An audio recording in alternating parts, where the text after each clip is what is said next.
పంట నష్ట పరిహారం ఎవరికి ఇవ్వరా? ఏమి పట్టించుకోరా? నారా చంద్రబాబు నాయుడు గారు గడిచిన 20 మాసాలుగా రైతులకి ఎలక్షన్లకు వెళ్ళేప్పుడు ఎన్ని హామీలు ఇచ్చారు? మీరు ఎన్ని హామీలు ఇచ్చారు చంద్రబాబు నాయుడు గారు? అన్ని హామీలన్నీ కూడా గాలి కొదిలి పంటలకి గిట్టుబాటు ధర ఇప్పించకుండా వ్యవసాయాన్ని సర్వనాశనం చేస్తున్నారా? మీరు చేయట్లేదా? మీకు అది అర్థం కావట్లేదా? వ్యవసాయాన్ని ఆంధ్రప్రదేశ్ రాష్ట్రంలో సర్వనాశనం చేస్తున్నారు. ఏ పంట అయినా సరే ఏం చేస్తున్నారు?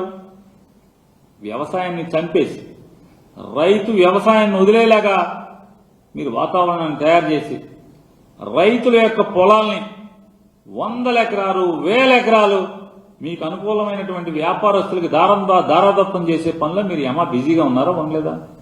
అదే పనిలో ఉన్నారు కదా. విజయనగరం జిల్లాలో అలవ లక్షణాలు ఏడుస్తున్నారు. 1000 మంది 1000 ఎకరాలు ఇచ్చేశారని చెప్తున్నారు. కారేడు ఏదో అని చెప్పని ప్రకాశం జిల్లా కందుకూరు దగ్గర కారేడు ఏదో అని కరేడు అక్కడ రైతుల 8000 ఎకరాలు ఎంతో అని అలవ లక్షణం వాళ్ళు ఏడుస్తారు. ఆ ఊరు ఈ ఊరు అని లేకుండా యథేచ్ఛగా ఇవాళ దళితులు కానీ బీసీలు కానీ ఎస్టీలు కానీ లేదా పేద అగ్రవర్ణాలు కానీ వాళ్ళు పండించుకున్నటువంటి అసైన్డ్ భూములను కూడా లాక్కునేటువంటి దుర్మార్గమైనటువంటి ఆట మీరు మొదలుపెట్టారా లేదా?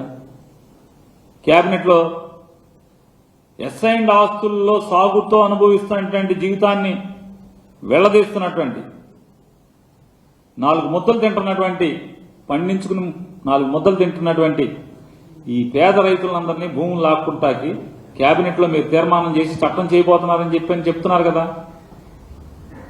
అసలు చంద్రబాబు నాయుడు గారి గద్దెనెక్కంగానే ధాన్యం, మిర్చి, పత్తి, పొగాకు, కోకో, మామిడి